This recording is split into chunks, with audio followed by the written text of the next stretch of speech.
Hey y'all, so today we are going to be talking about genres because it's a genre and I don't think people understand how large and vast book genres are.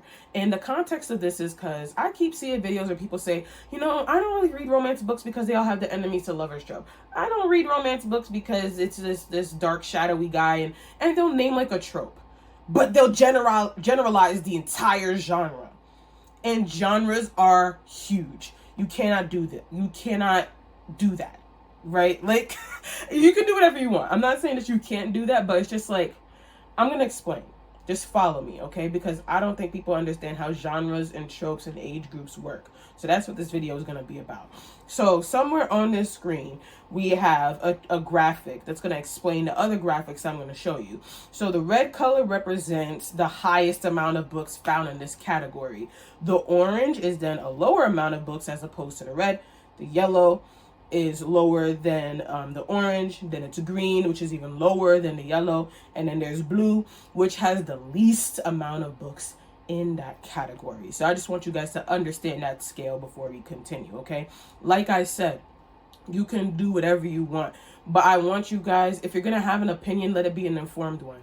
That's all I'm saying, because some of y'all have opinions and your opinions are like you don't know what the hell you're talking about. And especially, and I'm gonna say this in the context of being an author, if you're an author, you gotta watch what you say about genres, because you'll isolate an entire community because you have an uninformed opinion. Opinions are fine, but don't be ignorant. Anyways, we have mystery, fantasy, romance, and horror in bright red. Oh, and thriller in bright red at the top of the graphic, okay? Then we have the orange sections, which are mystery, fantasy, mystery, romance, horror, mystery, romantasy, which is a big one, by the way. Horror, thriller, horror, fantasy, dark romance or horror romance, thriller, mystery, and a fantasy thriller, okay? Now, out of these orange ones, we have ones that are currently trending, such as romantasy. Doesn't mean that it's not still a subgenre, okay? And remember, it's orange. There's a lot of books there still, despite the fact that it's not a red genre, okay? Yellow section here. That is romantasy mystery. So that is a cross genre that has 3 genres mixed into one, okay? So therefore, it's not gonna have as much as the subgenres that only consist of 2 genres. Now, you also see all those little arrows over there as well. So the horror section is the red arrows, thriller is the navy blue, romance is the pink, fantasy is the yellow, and mystery is the blue, okay? And those arrows are pointing to the subgenres, okay, to show you how they mix. After that section, we have another red section, which are the age groups. Let's make something clear right now. Age groups and genre are not the same thing. An age group is not a genre. It is a set of ages, right, that the book is meant for. So we have YA, which is so I have here that it's 14 to 16, but I believe it's 12 to 16 is young adult, which is a whole nother conversation, by the way, but I digress. That's YA. New adult or NA is 17 plus. Adult is 18 plus. Middle grade is grades. What am I saying? Oh, I'm sorry. Middle grade is ages 10 through 14, and then children's books is like, from 3 to 10. Of course, you have like baby books that are for ages 3 and lower. Okay, then below that we have the tropes. Tropes are also not genres. Those are occurrences that tend to be repeated within a book and may be common to certain genres. Those are in green because those tend to get a little more specific, but not specific enough for it to be blue, okay? I'm going to explain that blue spot in a second. So some of the major tropes I have down here are the found family trope, enemies to lovers, and knight ex princess. Do I have every single genre and every single subgenre and every single trope listed here? No, but I need y'all to focus and stay on track because I know somebody will get in my comments and piss me off and be like, but you didn't include. I didn't say I was including every single one. Thank you. Anyways, the blue section is, so check this out. That blue section down there is as specific as it could get. It says a YA romantasy mystery with a found family trope and a knight ex-princess romance subplot. You see how incredibly specific that is? You see how it's also blue? That then brings me to my next point. Okay? If you told me, not really my next point, but I'm going to get more into that later because there's more stuff we got to talk about. But if you told me you didn't like that long description that I just gave you about the YA romantasy mystery, a knight ex-princess and all that, if you told me you ain't like that, I would be like, all right, you got it. Because that's ill specific, right? Like, you probably for real just don't mess with that, okay? Fine. If you told me you don't like romance, fantasy, mystery, I'm going to be like, whoa, did you try a cross genre? What age group are you reading from? What tropes have you come across? Have you come across a book that doesn't have those tropes? Right. My next point. This is also incredibly important. Now, aside from that other graphic I showed you with the tropes and the genres and the age groups, we have different types of publishers. We have traditional publishing. We have small publishers that are also companies or imprints that are just of a smaller caliber than the big five publishers, which is traditional publishing like HarperCollins and Macmillan, okay? Then we have the smaller publishers, like Bindery, right? Those small imprints, okay? And that one's more like a experimental kind of thing as well, because it's community funded, right? And the imprints are done by influencers. We also have Melanin is Magic, right? Which is a small publisher for black writers and black authors. Then we have indie publishers, okay? And they have the least amount of market dominance. So something I forgot to explain is traditional publishing is in red because they have the most dominant publishing market system thing going on, okay? They dominate the industry. Small publishers don't dominate as much, but they definitely dominate more than indie authors, I should say, do, okay? So down below, I have an updated example in blue because that is going to make it even more specific in the case of adding the type of published book you're getting. So that would be an indie published YA romantasy mystery with the found family trope and a knight ex-princess romance subplot. You see how it being indie published can even narrow down your options even more? Because here's the thing. In the trad publishing industry, what they're going to do is they're going to give you things that are trending. They're going to give you the romantasy with the shadow daddy and the enemies to lovers plot. Because that is what makes the money. That is what trends on Book Talk. Okay? And here's another thing. Your FYP on TikTok, at least, is going to give you what you like. If you're seeing the traditional, not even traditional, but if you're seeing the common, oh, shadow daddy, enemies to lovers, and books that dominate with white characters and written by white women, if that's what you're seeing all the time, maybe it's because that's what you're liking, okay? And you happen to be on mainstream Book Talk. If that is all you're seeing, I urge you to check out indie authors.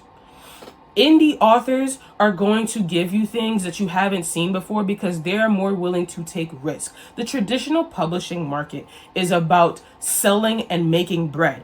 Indie authors are doing this for the love of the game. And I say that all the time. You're going to get something different with indie authors because we're doing it just to have fun. A lot of us go into debt trying to make these books because we just trying to have fun. All right? So, you can't say I don't like romance because of the typical shadow daddy enemies to lovers and then turn around and then you've never picked up an indie published book that's doing something different, because I got a romantasy right here that's doing something different. A ace romantasy, as a matter of fact.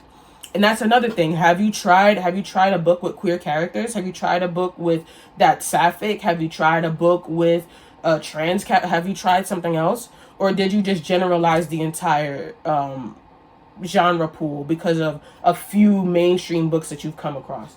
So, as a reader, it's one thing to say that. As an author, you gotta watch that, because now you're isolating a community that may actually have interest in exploring the genre that you're in, because of the type of reader you are, right? I'm the type of reader where I'll try different stuff, right?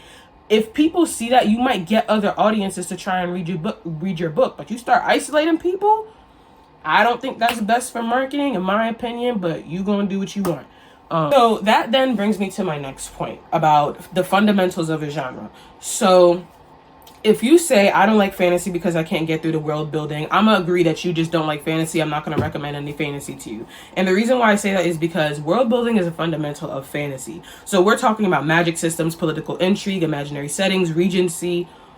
All of that is part of world building.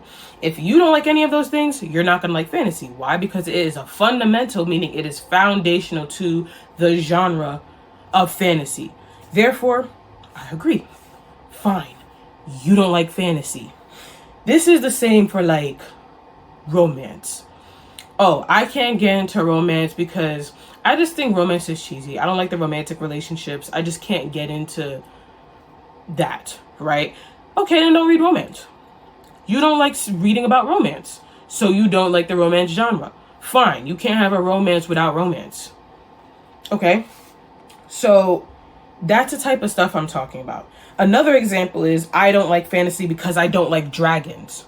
Okay, that cuts out a lot of your options, but not all of them.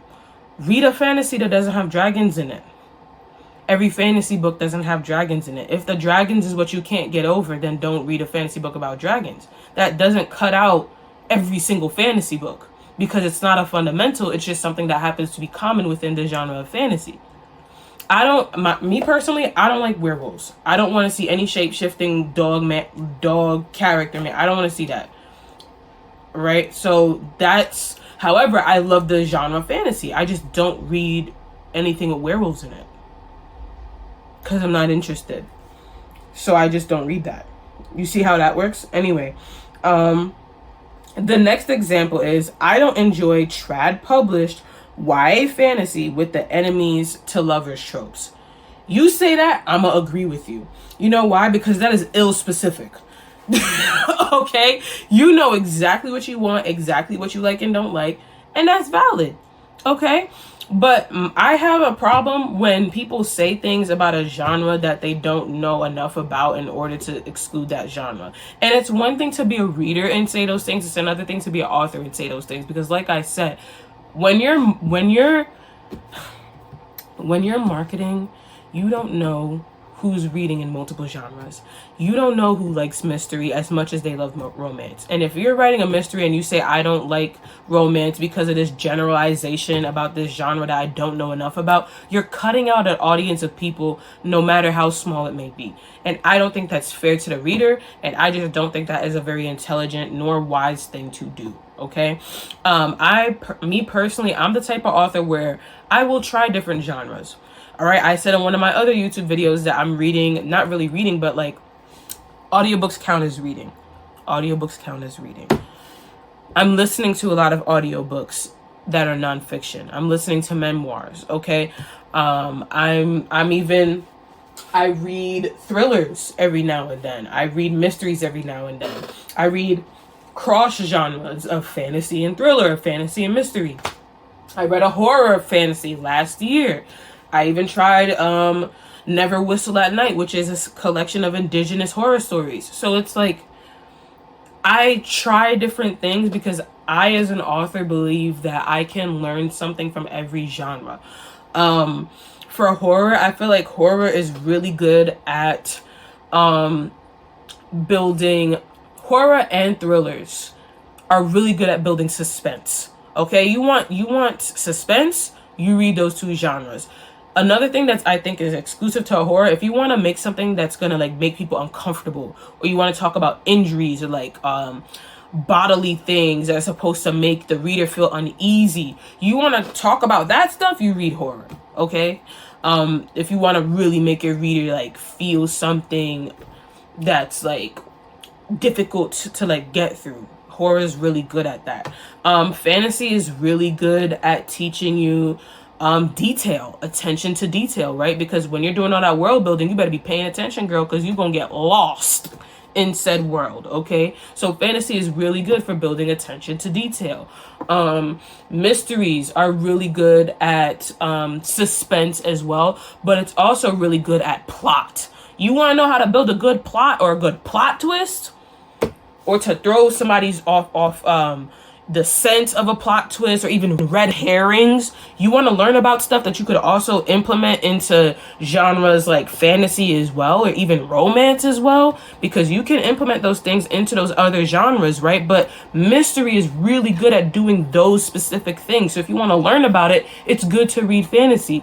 Romance even, right? As much hate as romance gets because it's popular, especially because it's popular because of women, right? Romance teaches you about intimacy. It teaches you how to build a good relationship. It can even teach you how to build good friendships, right? Romance is really good at teaching you how to build a good, strong character. And not only build a good, strong character, but characters that have good relationships with substance, that feel real, that you know these people. And not only building relationships between the characters, but building a relationship with the reader.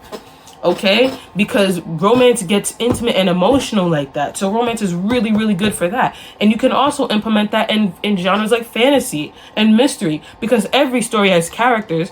And something that like a lot of people will DNF a book for is because it has terribly written characters.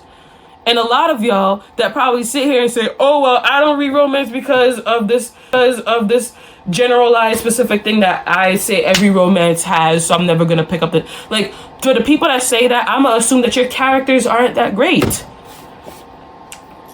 Because for that to be such a specific thing that romance does so well, and you happen to like completely dismiss the genre,